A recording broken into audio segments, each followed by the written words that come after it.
Senator Schiff asked where the proof was, as the hearing room fell completely quiet. Tulsi Gabbard sat at the witness table with a stack of folders and the calm demeanor of a combat veteran. Adam Schiff froze while shuffling his papers, because he was not expecting this reaction. He stammered an apology and asked again about the direct evidence of Russian collusion she had mentioned. This situation was not unfolding as planned, since it was supposed to be her confirmation hearing. Schiff was meant to be the one asking tough questions about her loyalty and judgment. Instead of following the standard playbook, she effectively put him on trial before the committee. He tried to recover by claiming his questions were relevant to her nomination for the role. She leaned forward with military precision to assert that his record was the real issue. She explained that before he questioned her fitness, they needed to discuss his history of lying about intelligence. She produced a thick file while her aide displayed documents on the large screens. "I have all your television appearances and sworn statements alongside the classified transcripts." The gallery full of veterans and professionals erupted in whispers as Schiff's face turned red. She continued saying she would review every lie and leak because the country deserved the truth. The atmosphere in the room shifted from a hearing to something resembling an execution. What followed was destined to dismantle Adam Schiff's political career permanently. The combat veteran was about to expose the man who had weaponized the government for years. She planned to reveal the truth about the Russia hoax he pushed and the fake FISA warrant he defended. Every fabrication was documented, including the intelligence he leaked to the media for political gain.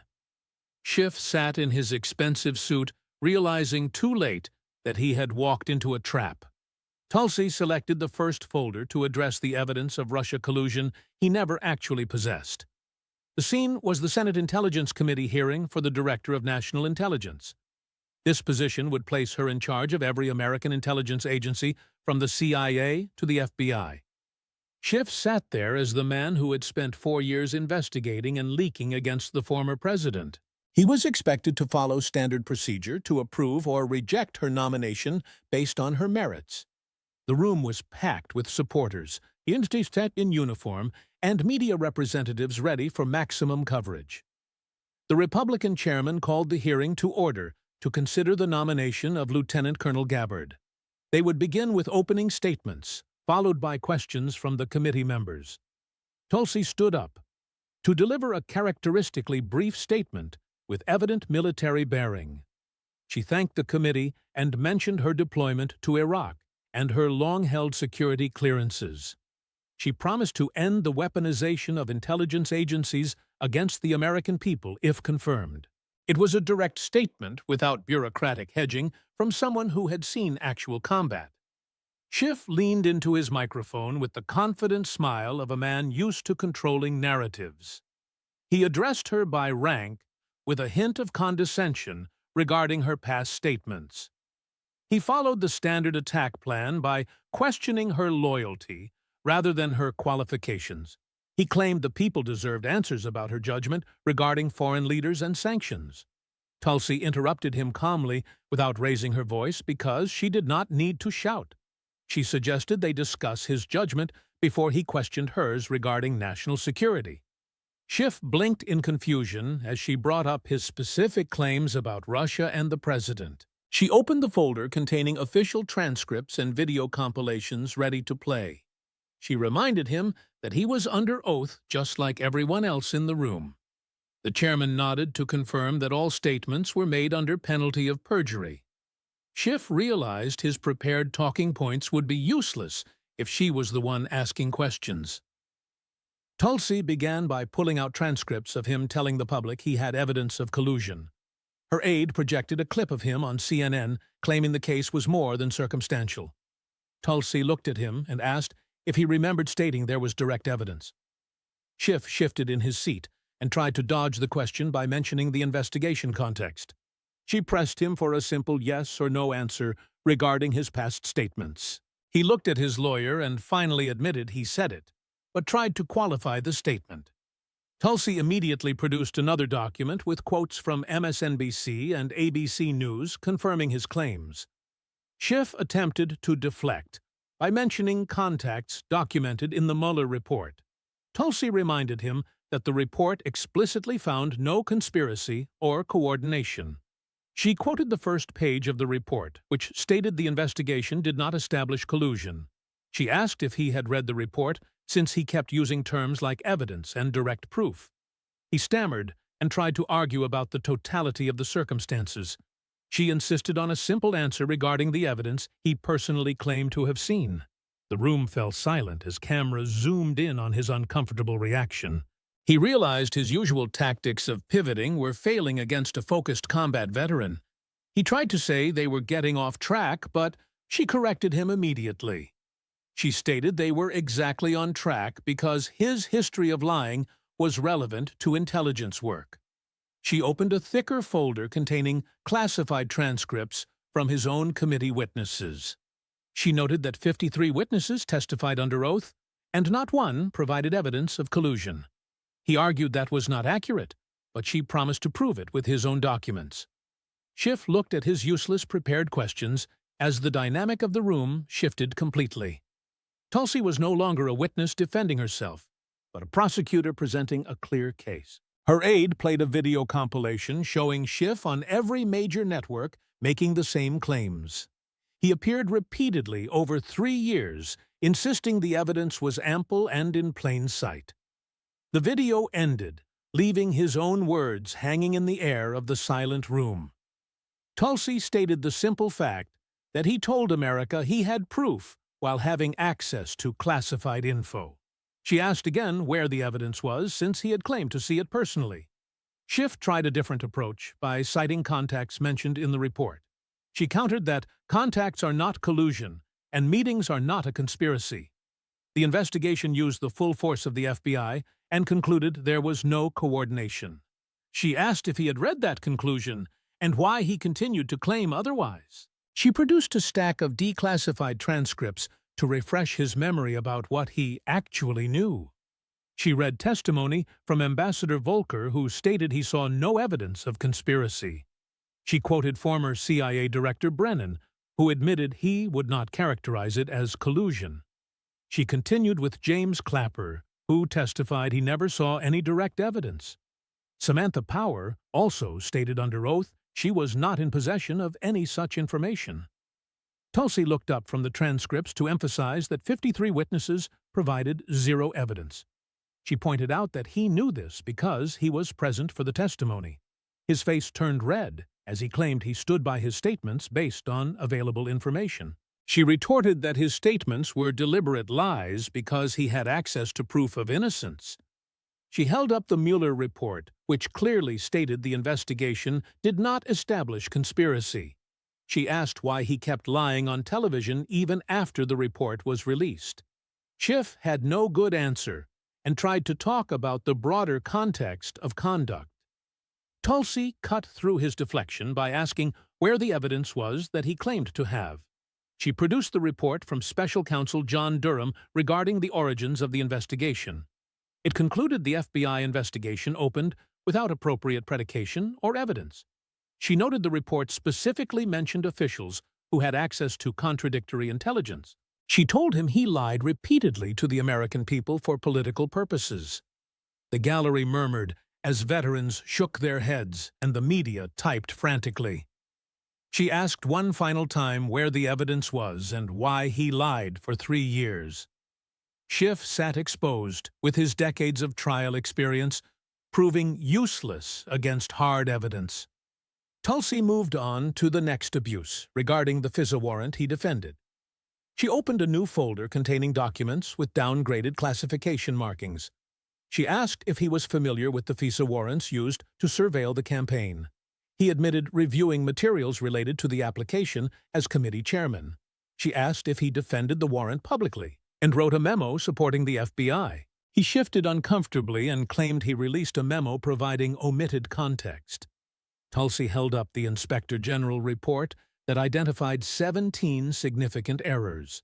She read aloud that the errors resulted from agents providing wrong information. She noted that all 17 errors favored surveillance and not one favored the target. She asked why he called it properly obtained when the report called it a failure. Schiff argued the IG found no documentary evidence of political bias in the decision. She countered that finding errors all in one direction was statistically impossible without bias. She brought up the Steele dossier, which was the primary basis for the warrant. She asserted it was unverified garbage paid for by the Clinton campaign. Schiff tried to say opposition research is not unusual, but she focused on its truthfulness. She showed a timeline of when the dossier was provided to the FBI. She revealed that the primary source told the FBI the information was just bar talk. The source admitted the most explosive allegations were based on rumor and speculation. She emphasized that the FBI knew in early 2017 it was not intelligence. The FBI used the dossier for 3 more renewals despite knowing it was unreliable. She looked at Schiff and reminded him he had access to this information. She asked why he defended the dossier when he knew the source had undercut it. She compared his memo to the one released by Devin Nunes regarding FISA abuse. Schiff claimed the Nunes memo was a distortion, but the IG report vindicated it. She pointed out that everything he called a distortion turned out to be true. He had lied to protect a fraudulent warrant used to spy on a campaign. Schiff tried to argue the process included other information, but she interrupted him. She read a footnote stating the FBI was warned the dossier might be Russian disinformation. She looked at the camera to emphasize the irony of using disinformation to investigate collusion. She noted that he spent 3 years calling the president a Russian asset based on that. The gallery murmured as the evidence of his hypocrisy became overwhelming. She asked if he apologized or admitted he was wrong after the report proved him false. Schiff claimed he maintained his position, which she took as a refusal to apologize. She moved on to how he selectively leaked classified intelligence to the media. She produced redacted phone records that showed clear patterns of communication. She asked if he understood that leaking classified information is a federal crime. He claimed he never improperly disclosed anything, but she showed a timeline on the screen. It showed classified briefings followed minutes later by calls to CNN reporters. Stories containing the classified information appeared shortly after citing officials familiar with the matter. She listed more examples involving the New York Times and the Washington Post. She counted 47 instances where briefings were followed immediately by his calls and stories. The gallery fell silent at the specific evidence of systematic leaking. She produced a CIA damage assessment regarding unauthorized disclosures during his chairmanship. It stated that sources had to be relocated and foreign relationships were damaged. She told him his leaks endangered officers in the field and hurt intelligence gathering. Schiff disputed the characterization, but she reminded him it was a professional assessment. She brought up the specific leak of emails regarding the Trump Tower meeting. The committee obtained the emails in the morning, and he called CNN by afternoon.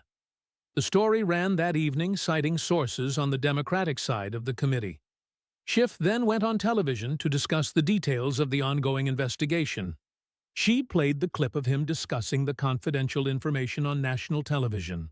Tulsi called it the weaponization of classified information for political purposes, rather than protection. She accused him of leaking to damage opponents while hiding contradictory evidence. She brought up the testimony of Kurt Volker regarding Ukraine and the lack of quid pro quo.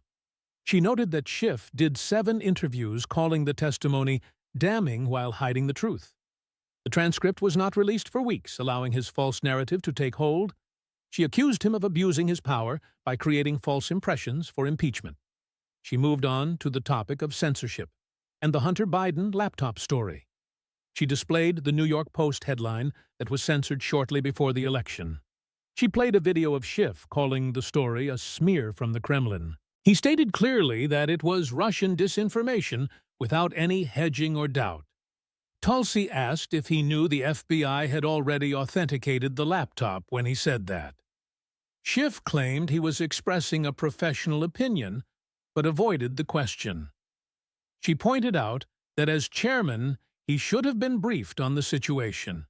She showed a timeline indicating the FBI had possession of the laptop for months. She asked how he could know nothing while having oversight of the FBI. She explained how the story was suppressed, followed by a letter from former officials.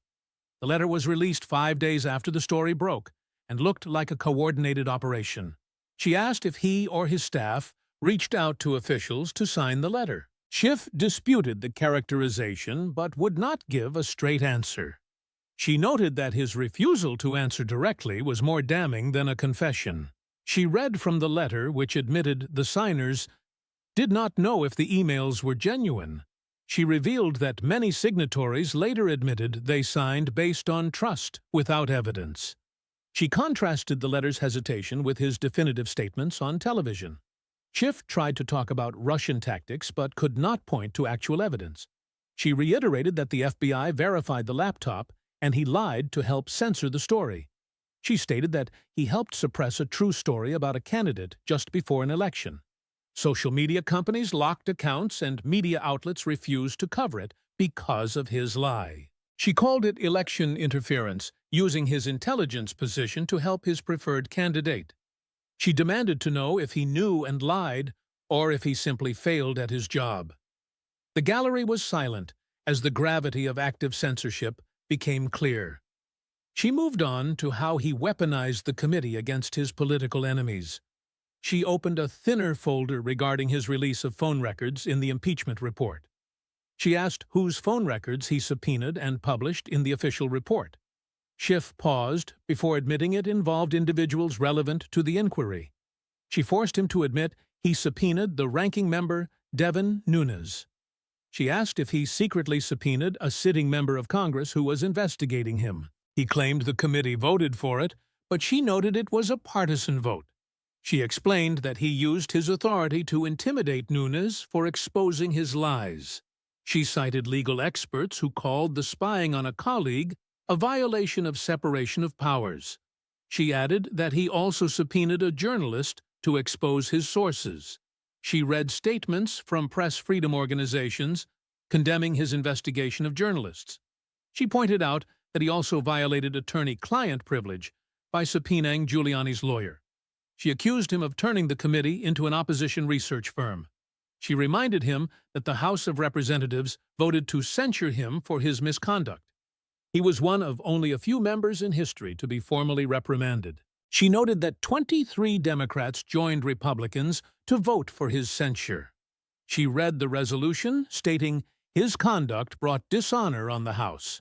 She quoted Speaker McCarthy, who said Schiff could not be trusted with classified information. She asked the committee why he was trusted in the Senate, if not in the House. The question hung in the air as Schiff looked smaller by the minute. Tulsi turned to the topic of the 2 impeachments he led against the president. She pulled out her thickest folder containing transcripts and evidence of fabrications. She projected the actual transcript of the call between Trump and Zelensky. She read the text, showing it was a conversation about corruption and cooperation. She contrasted this with the version Schiff presented in his opening statement. She played the clip of Schiff dramatically inventing dialogue about making up dirt. She stated that he fabricated those words and read them into the record. Schiff tried to claim it was a parody, but she reminded him of the setting. She noted he only called it parody after he was caught making it up. His fabrication became the narrative that millions of Americans heard on the news. She pointed out that the president of Ukraine denied any pressure or blackmail. Witnesses testified there was no quid pro quo, yet he pushed impeachment anyway. The Senate voted to acquit because the evidence did not support his claims. She moved to the second impeachment regarding the events of January 6th. She played audio of the president telling people to march peacefully and patriotically. She asked if he mentioned those specific words during his impeachment presentation. Schiff tried to discuss context, but she demanded a yes or no answer. She stated he edited that part out to make the speech sound like incitement. She accused him of manipulating evidence to turn a constitutional remedy into a political weapon. The gallery was stunned by the systematic documentation of his deceptions. Tulsi stood up and summarized the 6 different areas of abuse she had established. She listed lying about Russia collusion and defending a fraudulent FISA warrant. She included leaking classified information and censoring the laptop story. She mentioned spying on opponents and fabricating evidence for impeachment. She asked him a simple question about his character and truthfulness. She contrasted his record with her own service in Iraq and medical units. She stated she had held clearance for 20 years without leaking or lying. She emphasized that she had never abused her position, unlike him. She asked him directly if he had ever told the truth about anything. The room held its breath, waiting for an answer he could not give. Schiff sat silent, unable to say yes or no without trapping himself. He finally mumbled something about acting in accordance with his oath. Tulsi cut him off to list the specific oaths he had violated. She mentioned the oath to protect secrets and the oath to the Constitution. She raised her voice to a command volume used in combat. She turned to the committee and asked why he was still there. She asked why a man censured for misconduct sat in judgment of others. She questioned why he still held a security clearance after weaponizing intelligence. The question remained unanswered because there was no good justification. The gallery erupted in applause as veterans and professionals cheered her performance. Tulsi gathered her folders and told the chairman she was done. She stated the American people could judge who was fit for service. She walked out of the room with a military bearing without looking back. Schiff remained seated and exposed, having been dismantled by his own record. The video of the hearing went viral almost immediately across all platforms. Millions of people viewed the footage of the combat veteran destroying the politician. Mainstream media found it difficult to ignore the documented evidence presented. Fact checks confirmed her claims regarding the dossier and the laptop were accurate. Schiff's office released a weak statement claiming it was a partisan attack. The committee voted to confirm her nomination with support from Republicans and some Democrats. She was confirmed as the Director of National Intelligence by the full Senate. The president congratulated her for being a patriot who would restore integrity. Schiff faced immediate political fallout, with dropping approval ratings and challengers. Ethics complaints were filed against him from various organizations. The intelligence community privately celebrated the exposure of the man who leaked their secrets. Tulsi was sworn in at CIA headquarters, promising to end political weaponization. Schiff appeared on cable news making excuses, but looking diminished and defensive. The contrast between the new director and the exposed politician was stark. America had chosen the path of truth over the path of corruption. The warrior had defeated the weasel using receipts and reality. This story is about an insider exposing corruption she witnessed firsthand. She left her party because she could not be part of the lies anymore. If you believe in accountability, you should share this story everywhere. Demand that representatives stand with the truth rather than with liars. Tulsi Gabbard proved that it is possible to win by fighting with evidence.